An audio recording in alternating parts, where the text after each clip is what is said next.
te plains du temps qui passe, mais tu n'as toujours rien compris. Le monde ne te doit rien. Personne ne t'attend. Et si tu n'as pas encore réussi, ce n'est pas parce que tu es en retard. C'est parce que ta personnalité est trop rare pour être reconnue par les médiocres. La vérité, c'est que ceux qui percent tard sont souvent ceux que le système n'a pas su digérer. Ils sont trop lucides, trop silencieux, trop dangereux. Tu crois que tu es lent? Tu es peut-être juste profond. Tu crois être marginal? Tu es peut-être juste invisible aux yeux des foules. Regarde bien. Colonel Sanders, Ray Kroc, Stan Lee, Samuel L. Jackson, Morgan Freeman, Harrison Ford, Steve Carell, John Hamm, tous sont attendus. Mais quand ils sont arrivés, ils ont pris toute la place. Parce que ce monde finit toujours par se soumettre à ceux qui n'ont jamais cessé de construire dans l'ombre. Alors ne cherche pas des excuses, cherche ta stratégie. Ce que tu vas entendre ici ne va pas t'endormir, ça va te réveiller. Et si tu es encore là, à la fin, c'est que ton heure approche. Écris en commentaire, je refuse de me trahir pour aller plus vite. Abonne-toi maintenant, aime cette vidéo et reste bien jusqu'au bout, car à la fin, je vais t'offrir une révélation que même le succès ne pourra plus te voler. Depuis la nuit des temps, ceux qui prennent le pouvoir trop tôt le perdent tout aussi vite. Dans l'Antiquité, les stoïciens l'avaient déjà compris. L'endurance vaut mieux que la vitesse. Sénèque parlait de l'homme rare comme d'un esprit façonné dans le silence, incompris dans sa jeunesse, mais redouté dans sa maturité. Machiavel, lui, observait les figures politiques qui brûlaient à leur règne avant d'avoir compris leur propre nature. Il écrivait « Le destin favorise celui qui est prêt, non celui qui est pressé ». Cette vérité, pourtant essentielle, a été effacée par notre époque qui glorifie l'instantané. Nous vivons dans une ère où la réussite doit être rapide, visible, spectaculaire. Mais ce culte de la précocité est une illusion. Les esprits profonds n'entrent pas dans cette course. Ils ne brillent pas, ils s'ancrent. Ils observent, échouent en silence, analysent les mécanismes et reconstruisent dans l'ombre. La psychologie analytique de Carl Jung parlait déjà de cette dynamique. L'individuation, ce lent processus de transformation intérieure qui ne s'achève que lorsque l'être est prêt à porter le poids de son propre pouvoir. Ce savoir a été abandonné parce qu'il ne profite pas au système. Il rend l'individu dangereux. Car un homme lucide, qui s'est construit lentement, ne peut plus être manipulé. Il ne cherche pas à plaire, il cherche à régner. Et c'est pour cela qu'il dérange. Dans ce script, tu vas comprendre pourquoi la lenteur n'est pas un retard, mais un affûtage. Pourquoi le monde a besoin de te croire insignifiant pour que tu ne te réveilles jamais. Et surtout, pourquoi ta victoire doit être retardée pour être définitive. Il existe des échecs que l'on ne comprend qu'après les avoir traversés en entier. Des chutes silencieuses que l'on vit seul, sans explication, sans soutien, sans issue apparente. Mais chez les personnalités lucides, ces échecs ne sont jamais accidentels. Ils sont initiatiques. Ils sculptent l'esprit dans l'ombre. Ils enseignent la lenteur stratégique. Ils préparent le terrain d'une ascension différée. Ce que le monde appelle faiblesse n'est parfois qu'une puissance encore en gestation. Le premier échec initiatique que tu dois traverser, c'est l'incompréhension constante de ton entourage. Dès ton plus jeune âge, tu ressens un décalage avec le monde qui t'entoure. Tu ne comprends pas pourquoi les autres s'agitent autant pour si peu. Tu poses des questions profondes là où l'on te répond par des banalités. Et cette divergence ne te rend pas spécial aux yeux des autres. Elle te rend étrange. Tu es vu comme lent, passif, parfois même dépressif, parce que tu ne suis pas leur rythme. Mais la vérité, c'est que ton esprit fonctionne à une autre fréquence. Tu observes là où ils réagissent. Tu analyses là où ils fuient. Tu ressens en profondeur ce qu'ils balayent en surface. Et ce premier rejet est un test. Il ne cherche pas à te détruire, mais à t'éloigner des foules. Car plus tu seras isolé, plus tu pourras entendre ta véritable voix intérieure. Le prix de cette lucidité, c'est l'incompréhension permanente. Tu seras celui que l'on évite, celui qu'on critique en silence, celui dont on se moque parce qu'il ne rentre pas dans les cadres. Mais ne t'y trompe pas, cet échec est une initiation. Il t'oblige à faire naître ton identité sans validation extérieure. Il forge en toi une indépendance rare. Ceux que j'ai nommés plus tôt, Stan Lee, Morgan Freeman, Samuel L. Jackson, ont tous connu cette mise à l'écart. Le monde ne savait pas quoi faire d'eux. Alors ils ont cessé de chercher à plaire. Et c'est précisément ce détachement qui leur a donné la puissance de revenir avec autorité. L'incompréhension est une épreuve lente, douloureuse, mais nécessaire. Si tu la traverses sans te renier, tu cesseras d'attendre l'approbation des autres. Et ce jour-là, ta lucidité cessera d'être une malédiction pour devenir une arme silencieuse. Ce que tu crois être un rejet est en réalité une protection. Le deuxième échec initiatique que tu dois affronter, c'est l'accumulation de fausses défaites. Tu auras l'impression de ne jamais avancer.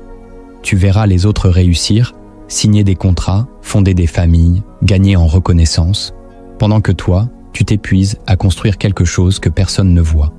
À chaque tentative avortée, à chaque porte fermée, tu auras cette sensation d'être inutile, voire invisible. Mais ce que tu ne sais pas, c'est que ces défaites sont des leurres, des étapes stratégiques. Tu n'échoues pas parce que tu es mauvais. Tu échoues parce que tu refuses de faire semblant, parce que tu refuses de trahir ce que tu pressens en toi. Et le monde ne récompense pas ceux qui sont trop vrais, trop tôt. Alors il t'isole, il t'impose ses échecs pour tester ta cohérence, pour voir si tu vas céder, pour voir si tu vas diluer ta vision, simplifier ton message, devenir plus aimable, plus vendable. Mais à chaque fois que tu refuses de baisser ton niveau, tu renforces une identité que rien ne pourra plus briser. L'histoire de Colonel Sanders en est un exemple parfait. Des dizaines de refus, des années de galère, un corps affaibli par le temps, mais une recette, une seule, qu'il n'a jamais modifiée. Et c'est précisément cette fidélité silencieuse qui l'a rendu inébranlable quand l'opportunité est enfin venue. Ces défaites ne sont pas là pour t'humilier. Elles sont là pour t'entraîner à perdre sans te compromettre. C'est le seul moyen d'atteindre la victoire sans dette intérieure. Tant que tu crois que ces défaites sont des verdicts, elles te briseront. Mais le jour où tu verras qu'elles sont des filtres, des aiguillages secrets vers ton axe véritable, alors tu comprendras pourquoi tu as mis si longtemps à arriver là où tu devais être. L'échec n'est pas l'opposé du succès, c'est son camouflage. Le troisième échec initiatique que tu dois accepter, c'est de ne jamais être choisi en premier. Toute ta vie, tu verras les autres passer avant toi. On t'ignorera dans les projets, on te mettra de côté dans les groupes, on te rappellera toujours en dernier. Tu te diras que tu n'as pas l'énergie suffisante, pas le charisme, pas la chance. Mais en vérité, ce refus constant de te choisir n'est pas dû à ton manque de valeur. Il est dû à ton excès de profondeur. Tu ne séduis pas, tu n'impressionnes pas, tu ne surjoues rien. Et dans un monde basé sur l'apparence, cela fait de toi un élément encombrant. Trop sérieux, trop stable, trop dérangeant. On ne choisit pas un miroir qui reflète les failles. On choisit un projecteur qui flatte les illusions. Alors tu attends, tu restes en marge.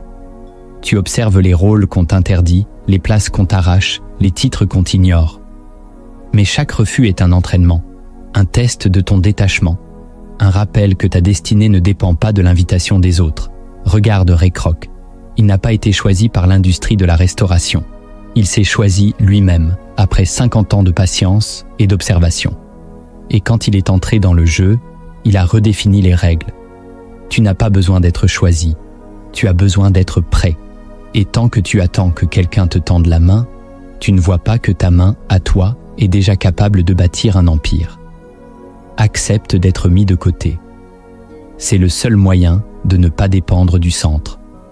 Et un jour, quand tous les projecteurs se seront éteints, on viendra chercher ta lumière.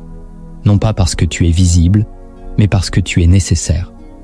Le quatrième échec initiatique que tu dois surmonter, c'est le sabotage intérieur déguisé en perfectionnisme. Tu passes des heures à peaufiner, à corriger, à ajuster. Tu veux que tout soit impeccable. Tu crois que tu es rigoureux. Tu te dis que c'est une marque d'exigence. Mais la vérité, c'est que tu as peur d'être vu. Tu retardes l'action parce que tu redoutes le regard du monde. Tu préfères peaufiner l'œuvre plutôt que de te confronter à sa réception.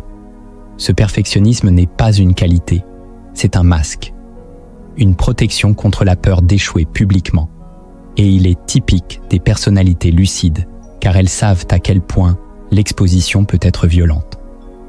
Mais ce mécanisme te ralentit, il t'épuise, il t'empêche de lâcher prise. Regarde Steve Carell. Pendant des années, il est resté dans l'ombre, travaillant dans l'ombre, doutant de sa place. Jusqu'au jour où il a accepté d'être imparfait, vulnérable, risqué. Et c'est cette prise de risque qui l'a propulsé. Le perfectionnisme est un luxe que tu ne peux plus te permettre, car il camoufle un manque de foi en toi. Il te fait croire que tu es en train de construire alors que tu es en train de fuir. Publie, agis, expose-toi, même si c'est bancal, même si ce n'est pas prêt. Car l'acte brut a plus de pouvoir que le chef-d'œuvre enfermé. Et plus tu repousses l'action, plus tu conditionnes ton esprit à douter de lui-même. Ce n'est pas la perfection qui construit une destinée, c'est le courage imparfait de commencer quand personne ne regarde encore. Le perfectionnisme est une excuse noble pour ne jamais exister. Le 5e échec initiatique que tu dois traverser, c'est l'oubli prolongé. Tu feras des choses puissantes, mais personne ne s'en souviendra. Tu donneras tout, mais rien ne restera. Tu écriras, tu créeras, tu t'investiras, et tu verras ton œuvre disparaître dans l'indifférence. Ce silence, cette absence de reconnaissance, est l'un des tests les plus cruels pour les esprits lucides. Tu ne veux pas de gloire superficielle, mais tu espères au moins un écho. Et ce vide prolongé peut te briser si tu n'en comprends pas le sens. L'oubli n'est pas un échec, c'est une incantation, une manière pour l'univers de vérifier si tu fais les choses pour toi ou pour les autres. Regarde John Hamm, des années dans l'anonymat, des refus en cascade, avant qu'un rôle change tout. Mais ce rôle, il n'aurait jamais pu le porter sans ce désert préalable, car c'est dans l'oubli que l'ego meurt. Et c'est dans la mort de l'ego que naît le vrai charisme. Si tu veux être visible pour les bonnes raisons, il faut accepter d'être invisible pendant longtemps. Crée, même si personne ne regarde. Parle, même si personne n'écoute. Car ce que tu construis dans l'ombre n'est pas perdu. C'est une réserve. Et quand le moment viendra, tout ce que tu as semé dans le silence refera surface. Avec la force d'une évidence. L'oubli n'est pas une fin. C'est une fermentation. Le 6e échec initiatique que tu dois endurer, c'est d'être utilisé par ceux qui te comprennent à moitié. Tu attires les gens par ta profondeur, mais ils ne savent pas quoi en faire. Alors, ils prennent ce qu'ils peuvent, ton écoute, ton intelligence, ton énergie, sans jamais te reconnaître pleinement. Tu es le confident, le conseiller, l'ombre rassurante. Mais quand il s'agit de te donner une place légitime, ils disparaissent. C'est un échec humiliant, car il vient de ceux que tu as aidés. Tu leur as donné des clés, mais ils les ont utilisées sans jamais te tendre la main. Tu n'étais pas encore une figure, juste un outil, et cela laisse en toi une blessure étrange, celle de n'être utile qu'à moitié, visible dans l'intimité, mais jamais honoré publiquement. Mais cet échec a un sens. Il t'apprend à ne plus rien attendre des autres. Il t'enseigne la générosité sans attachement. Il t'oblige à bâtir sans dépendre de la reconnaissance. Samuel L. Jackson, pendant des années, a été ce second rôle qu'on apprécie sans vraiment nommer, jusqu'au jour où son autorité est devenue impossible à ignorer. Ce que tu donnes sans retour n'est pas perdu. C'est une semence qui mûrit dans des terrains que tu ne contrôles pas.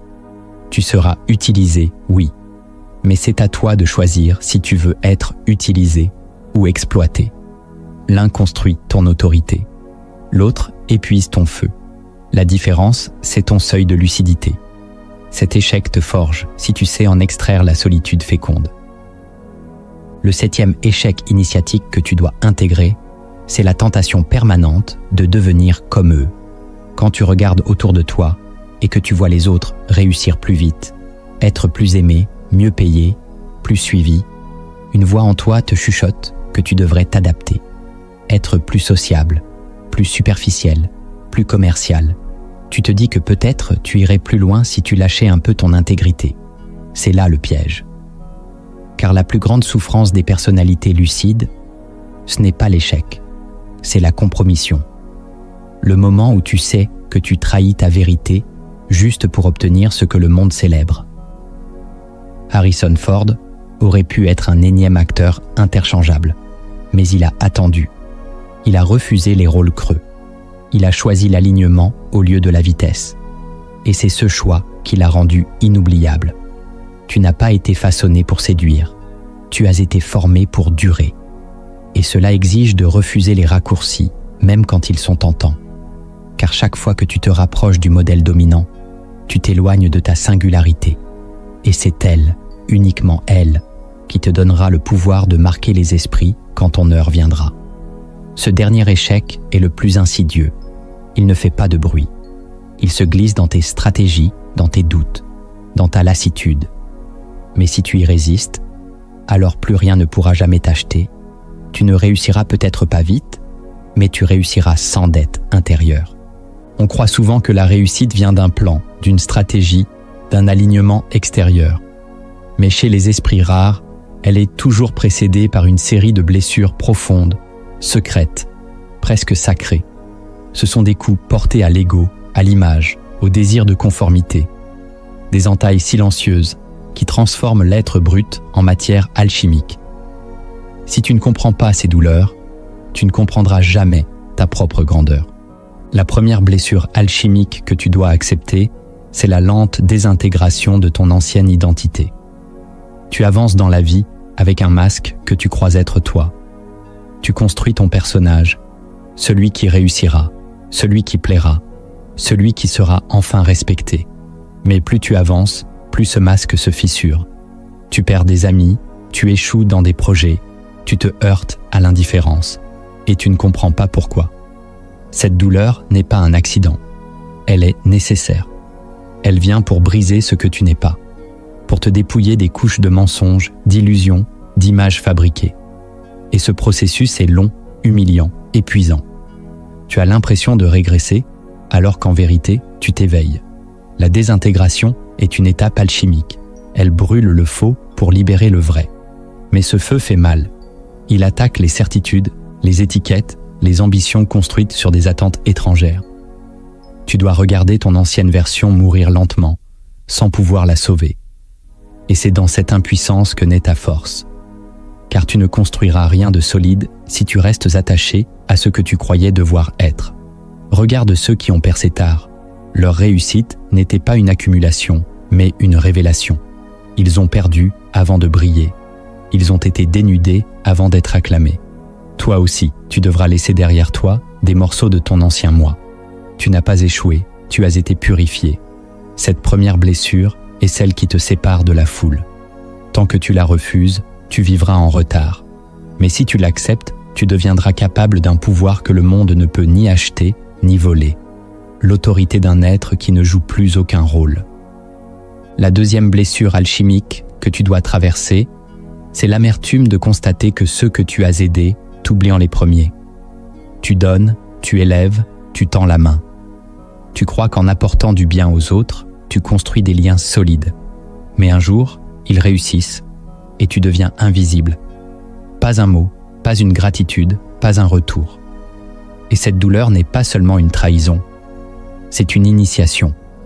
Tu te rends compte que ton énergie était vraie, mais que leur présence était circonstancielle. Tu as confondu impact et réciprocité. Et cette confusion est courante chez les esprits lucides. Tu crois que ton cœur va te protéger. Mais c'est lui qu'on vise en premier. Cette blessure est alchimique car elle t'arrache à la dépendance affective. Elle te libère de l'illusion du nous. Elle t'oblige à reposer ton feu sur une source plus haute que la reconnaissance. Elle t'apprend à faire le bien sans attacher ton âme aux fruits. Stan Lee a donné des décennies à des personnages qu'il aimait. Mais pendant longtemps, c'est l'industrie qui s'enrichissait sur son dos. Il aurait pu se refermer, devenir amer. Mais il a continué à créer, parce qu'il savait que son feu venait d'ailleurs. Toi aussi, tu dois apprendre à être oublié sans devenir amer. Cette blessure ne veut pas que tu arrêtes d'aimer. Elle veut que tu apprennes à aimer sans condition, à offrir sans attente, à influencer sans dépendance.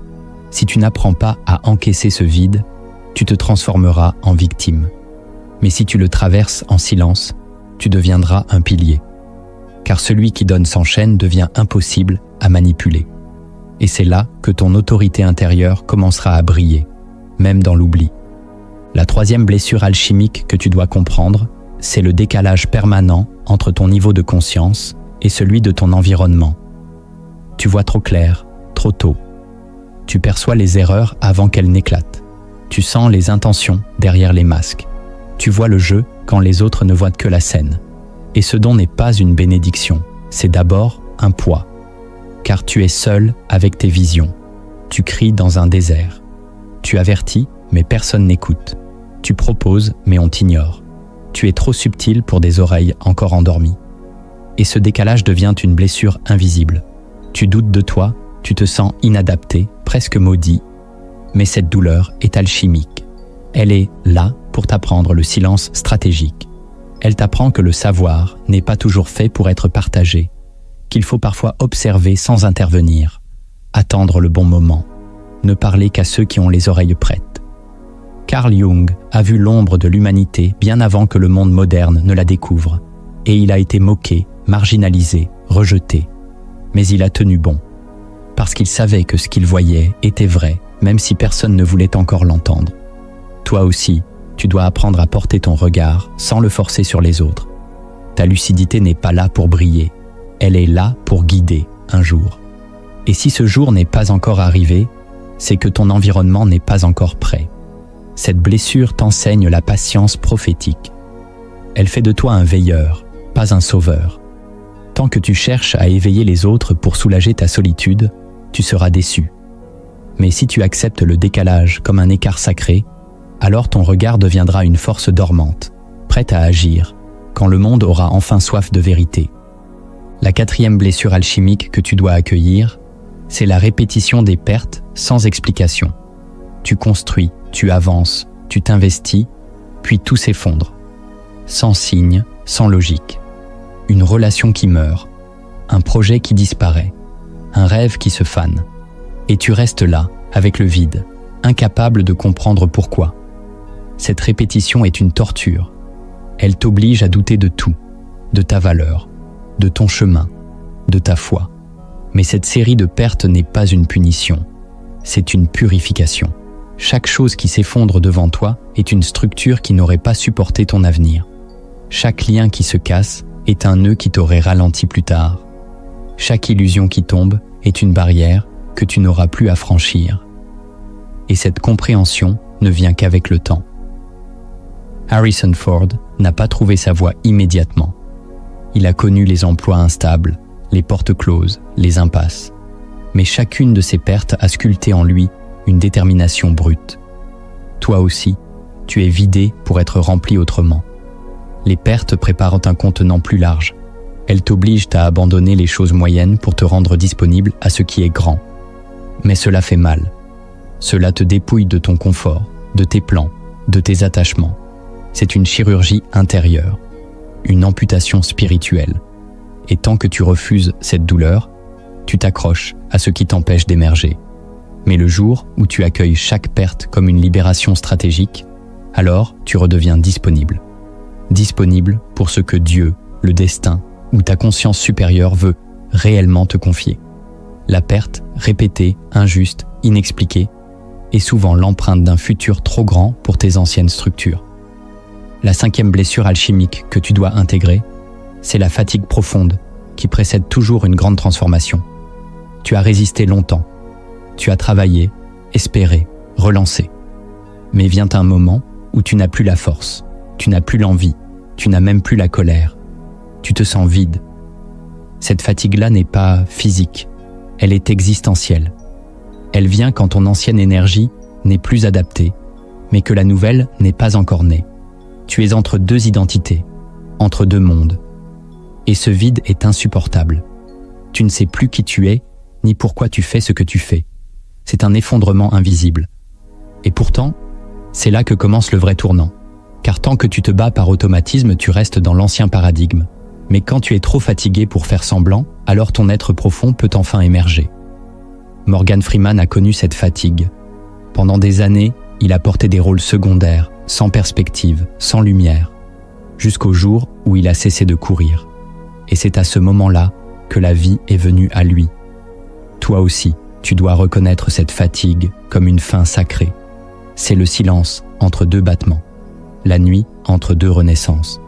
Si tu la remplis de distractions, tu retomberas dans l'ancien.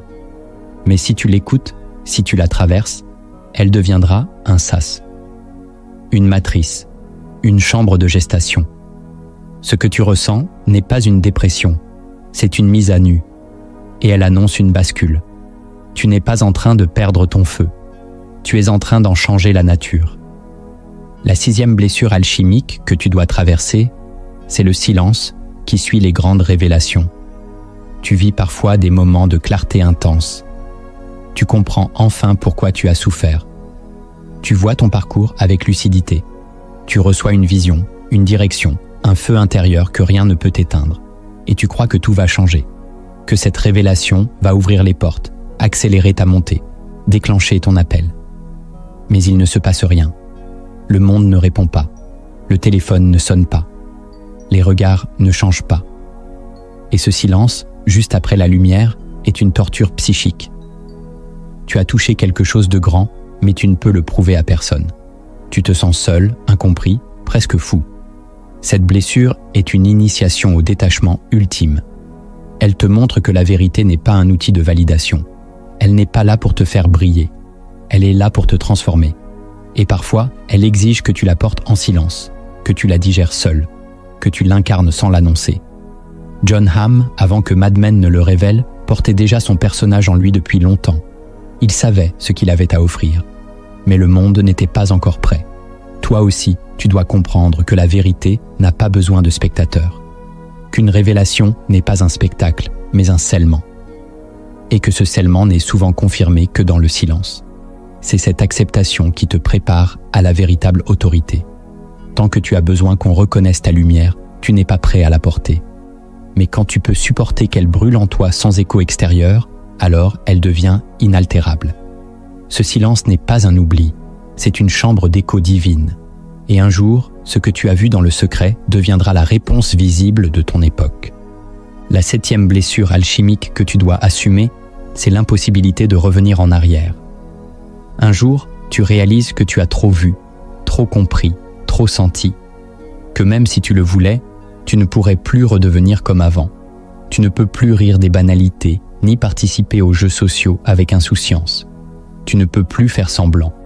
Et ce point de non-retour est terrifiant, parce qu'il isole, il te coupe des anciens cercles, il fait de toi un étranger, même dans ta propre famille. Et tu te demandes si cette lucidité vaut vraiment ce qu'elle coûte. Cette blessure est irréversible. Elle ne saigne pas, mais elle creuse. Elle transforme ton regard à jamais. Et si tu ne l'acceptes pas, tu risques de vouloir anesthésier ton esprit, de chercher à redevenir ignorant, léger, normal. Mais ce retour est impossible. Tu n'as plus le luxe de l'illusion. Tu as franchi une porte intérieure et elle s'est refermée derrière toi. C'est exactement ce qu'a vécu Steve Carell. Il a passé des années dans des rôles légers, mais quelque chose en lui refusait de rester à la surface. Quand il a incarné la gravité, le doute, la complexité, il n'a plus jamais pu revenir au personnage comique basique. Parce que l'âme, une fois éveillée, ne tolère plus les travestissements. Toi aussi, tu dois assumer cette fracture. Tu n'es plus celui d'hier. Tu ne seras jamais plus celui d'avant. Et c'est là que ton pouvoir commence. Quand tu renonces à la nostalgie, quand tu cesses de vouloir t'adapter à ce qui ne t'alimente plus, ce n'est pas une perte, c'est une renaissance sans retour. Et seuls ceux qui acceptent de brûler leur ancien monde peuvent marcher sans peur vers celui qu'ils sont destinés à révéler. Après avoir traversé les blessures alchimiques, il ne suffit plus de comprendre, il faut agir. Non pas avec brutalité, mais avec précision. Chaque jour, tu dois poser des gestes silencieux qui affirment ton détachement du monde et ton enracinement dans l'essentiel. Ces actes discrets, presque invisibles, sont les fondations concrètes de ton ascension tardive, mais inarrêtable. Le premier déclencheur concret de l'unité mentale, c'est la répétition volontaire d'un geste non négociable chaque matin. Tu n'as pas besoin de motivation, tu as besoin d'ancrage. Chaque jour commence avec le chaos du monde, les attentes des autres, la pression invisible de réussir. Et si tu n'as pas un geste fixe, précis, rituel, tu seras happé par cette vague dès les premières minutes. Ce geste, c'est ton socle. Il n'a pas besoin d'être spectaculaire. Il peut s'agir d'écrire une phrase à la main, de répéter une parole intérieure, de boire une tasse d'eau en silence. Mais ce geste doit être répété sans exception. Il devient une racine. Il programme ton esprit à revenir à toi avant de répondre au monde. Jung disait que les symboles ont un pouvoir de transformation. Ce geste est ton symbole vivant. Ce n'est pas l'acte en lui-même qui change tout, mais l'énergie de fidélité qu'il contient. En répétant chaque matin ce point de départ, tu construis une autoroute intérieure vers le calme et la clarté. Le monde peut t'ignorer, te provoquer, te rejeter. Mais tu as déjà affirmé en silence que tu étais au centre. Tu n'as pas commencé la journée par la fuite. Tu l'as commencé par la maîtrise. Et cette cohérence invisible, cumulée jour après jour, devient une forteresse. Les personnalités tardives comme Colonel Sanders ou Stan Lee ont toutes, à un moment, trouvé ce rituel. Ils ont créé tous les jours, même dans l'oubli. Et c'est cette répétition qui a fini par rendre leur nom incontournable. Alors choisis un geste. Déclare-le non négociable et répète-le encore et encore jusqu'à ce que ton esprit l'intègre comme une loi sacrée. Ce déclencheur est simple, mais il répare ton mental fragmenté mieux qu'aucun discours. Le deuxième déclencheur concret de l'unité mentale, c'est l'extinction volontaire de toute stimulation extérieure pendant 1 heure précise. Tu crois que tu réfléchis, mais tu ne fais que réagir. Ton esprit est bombardé d'informations, de notifications, d'images, de voix, d'avis. Si tu ne poses pas une limite claire à cette pollution, tu perds la capacité de penser par toi-même. Ce déclencheur consiste à choisir 1 heure par jour, toujours la même, durant laquelle tu t'imposes un silence absolu du monde. Aucun téléphone, aucun écran, aucune conversation inutile. 1 heure de vide, 1 heure de rupture. Ce n'est pas un luxe, c'est une survie intérieure. Tu crées un sanctuaire, et plus tu le respectes, plus ton cerveau commence à respirer. Les premières fois, tu te sentiras perdu, en manque. Tu auras envie de combler ce vide. Mais si tu tiens bon, un autre phénomène apparaîtra, la clarté. Les idées enfouies remontent, les désirs profonds émergent. Les vraies priorités reprennent leur place. Morgan Freeman disait que le silence était sa meilleure école. C'est dans ces zones de retrait qu'il a bâti son autorité. Car un esprit qui ne sait pas s'arrêter est un esprit qui ne choisit rien. Cette heure de silence devient une salle d'audience intérieure. Tu entends les vérités que le bruit t'empêche d'affronter. Et petit à petit, ton mental cesse de se disperser. Il se recentre, il se nettoie. Il devient capable de discernement. Et ce discernement, dans un monde chaotique, est un pouvoir inestimable. Tu n'as pas besoin de plus de motivation. Tu as besoin de moins de bruit. Ce déclencheur est radical. Il coupe les tentacules invisibles du monde sur ton attention. Et celui qui protège son attention, protège son destin. Le troisième déclencheur concret de l'unité mentale, c'est l'écriture quotidienne d'une vérité que tu refuses encore de regarder en face. Tu peux méditer, prier, écouter les meilleurs discours, mais tant que tu évites de te confronter à certaines vérités, ton esprit reste divisé. Il y a en toi des angles morts, des zones que tu protèges, des choses que tu sais, mais que tu refuses de dire avec des mots. Ce déclencheur consiste à écrire chaque jour, sans public, sans masque, une phrase que tu caches. Tu ne la postes pas, tu ne la partages pas, tu la laisses sortir, brute, même si elle fait peur. Cette pratique est violente au début. Elle dérange.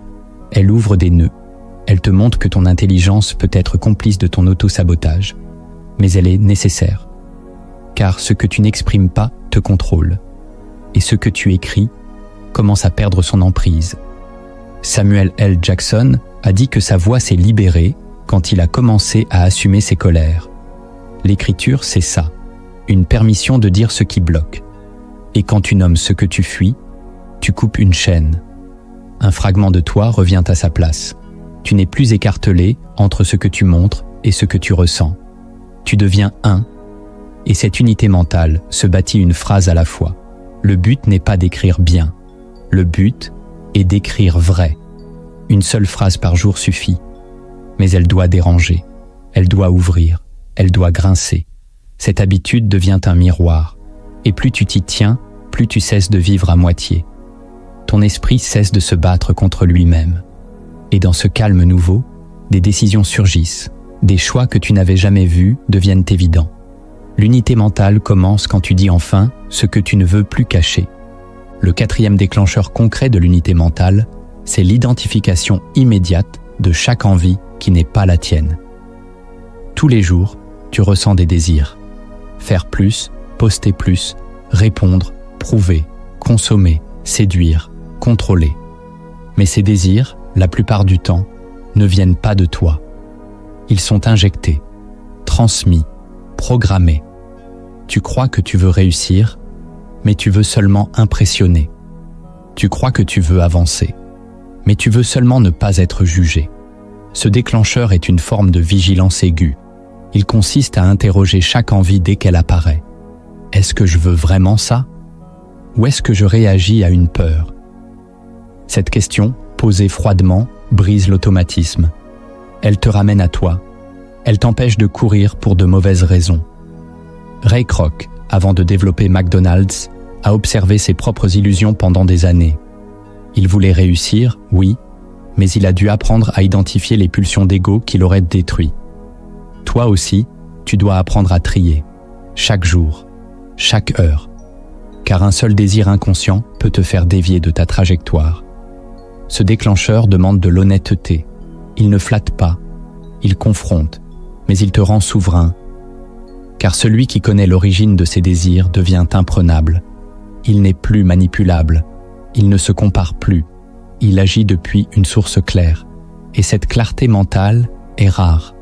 Elle demande du courage, mais elle offre une paix qu'aucun succès extérieur ne peut donner. Ton esprit, au lieu d'être divisé entre 1000 impulsions, commence à se concentrer sur l'essentiel. Et cette concentration, dans un monde qui disperse, est une forme de rébellion sacrée. Le cinquième déclencheur concret de l'unité mentale, c'est la formulation orale d'un non stratégique par jour. Tu veux tout faire. Tu veux dire oui à tout, par peur de rater une opportunité, de vexer, de perdre une chance. Mais cette ouverture constante t'épuise. Ton mental se fragmente, car tu vis à travers les attentes des autres. Ce déclencheur est brutal. Il t'oblige à dire un non par jour. Un vrai non, un refus clair, une limite posée. Ce n'est pas pour devenir dur, c'est pour redevenir entier. Chaque non stratégique est un acte de recentrage. Tu redeviens le gardien de ton temps, de ton énergie, de ton axe. Steve Carell a refusé de nombreux rôles faciles avant The Office. Il aurait pu céder, se montrer, s'adapter. Mais il a protégé son image intérieure. Et c'est ce non répété qui a créé la cohérence de sa présence. Toi aussi, tu dois apprendre à dire non, même quand c'est inconfortable. Ce déclencheur entraîne ton cerveau à sortir du réflexe de soumission. Il te rappelle que tu n'es pas là pour plaire, mais pour construire. Chaque jour, choisis un endroit où tu poses une limite. À toi-même, à une personne, à une distraction. Ce non n'a pas besoin d'être public. Il doit juste être assumé. Et au fil du temps, ton esprit cesse de se disperser. Il comprend qu'il a une direction.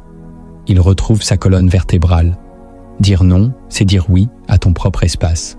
Et cet espace devient un temple mental. Un lieu où ta vision peut enfin grandir sans être étouffée par l'excès. Écris en commentaire « Je refuse de vivre avec un esprit divisé ».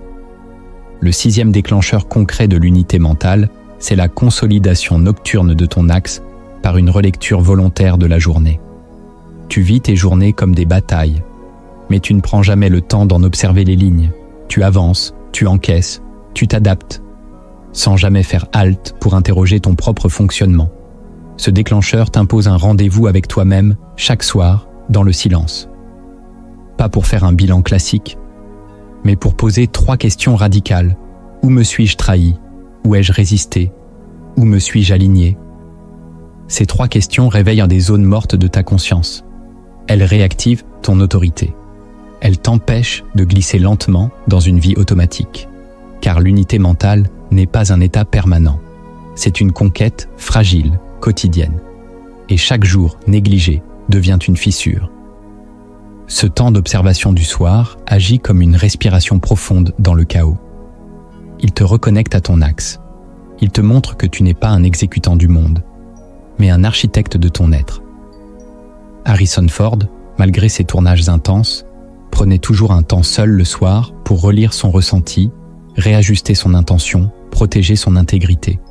Toi aussi, tu dois créer cet espace. Tu n'as pas besoin d'écrire un journal. Tu as besoin de te regarder sans filtre.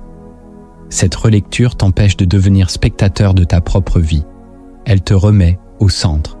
Et c'est dans cette centralité que tes choix commencent à s'affiner. Tu ne fais plus par habitude. Tu fais par décision. Ton mental s'épure. Ton regard devient plus stable. Et cette stabilité, accumulée nuit après nuit, devient une armure invisible.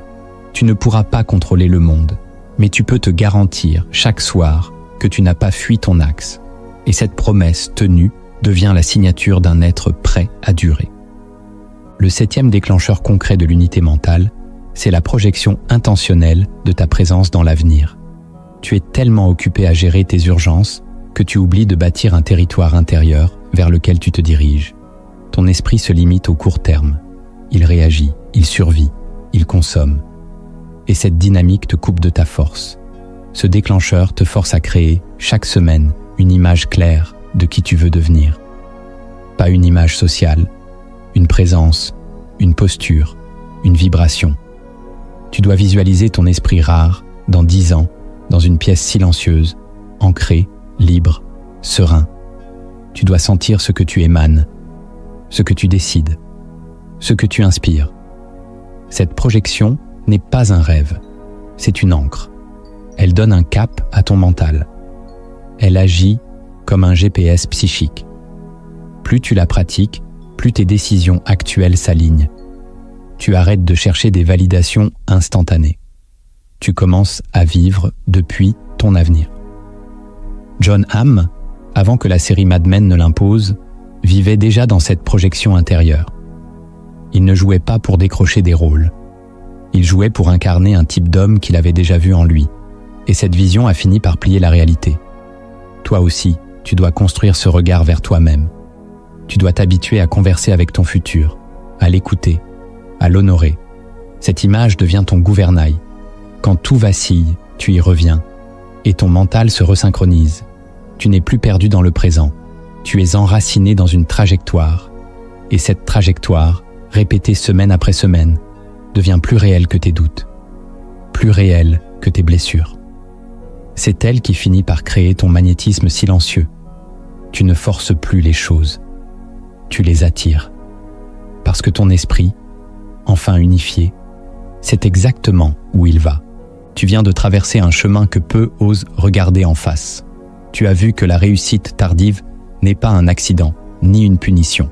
C'est une architecture invisible. Elle se construit sur des échecs que personne ne valorise, sur des blessures que l'on cache, sur des silences que le monde ne sait pas entendre. Ce que la société appelle « retard » n'est souvent que le refus inconscient d'entrer dans un rythme qui détruit l'âme. Les personnalités lucides ne veulent pas briller trop tôt, parce qu'elles savent qu'un feu prématuré consume plus qu'il ne guide. Et toi, si tu as reconnu quelque chose de toi dans ces mots, alors tu n'es pas perdu. Tu es en gestation. Le monde glorifie les précoces, mais c'est l'esprit patient qui écrit l'histoire. Parce qu'il ne cherche pas l'écho, il cherche la vérité. Parce qu'il ne veut pas simplement gagner, il veut comprendre pourquoi il gagne. Tu as vu que tous ceux que le monde célèbre tardivement, Colonel Sanders, Ray Kroc, Stan Lee, Samuel L. Jackson, Morgan Freeman, Harrison Ford, Steve Carell, Jon Hamm, ont d'abord connu l'oubli, le rejet, la solitude, l'effacement. Ils ont tenu bon, non pas grâce à la reconnaissance, mais malgré son absence. Et c'est ce malgré qui fait toute la différence. Le monde n'était pas prêt à les voir. Et ils ont refusé de s'éteindre pour se rendre visibles. Ils ont construit, encore et encore, dans l'ombre, jusqu'au moment exact où leur présence est devenue incontournable. C'est à cela que tu es appelé, non pas à courir après la réussite, mais à devenir l'être que la réussite n'aura pas d'autre choix que de servir. Et cela commence par l'unité mentale. Tu n'as pas besoin d'être rapide, tu dois être entier. Cesse de vouloir être partout, sois parfaitement là où tu es. Cesse de vouloir tout comprendre. Intègre ce que tu sais déjà. Cesse de chercher des modèles. Deviens l'original que tu étais censé être. Ton esprit rare n'est pas un défaut, c'est une fréquence, et ceux qui résonneront avec elle viendront en temps voulu. Mais pour cela, tu dois tenir. Tu dois continuer tes gestes silencieux. Tu dois poser tes déclencheurs quotidiens comme des bornes sacrées. Tu dois continuer d'écrire, de refuser, de t'ancrer, même quand tout semble s'effondrer. Tu ne réussiras peut-être pas selon les standards de ton époque, mais si tu restes fidèle à ton axe, tu réussiras dans la vérité. Et cette réussite-là n'a pas de prix. Elle ne passe pas, elle ne se remplace pas, elle transforme ton regard, ta voix, ta manière d'être au monde. Tu ne chercheras plus à conquérir, tu deviendras et devenir est la seule conquête qui vaille encore. Alors si ce script a résonné en toi, si tu sens que quelque chose vient de se réveiller dans ton axe, fais une chose. Partage-le, en silence ou à voix haute. Car d'autres esprits rares sont encore endormis. Ils attendent ce signal. Et peut-être que ce signal, c'est toi.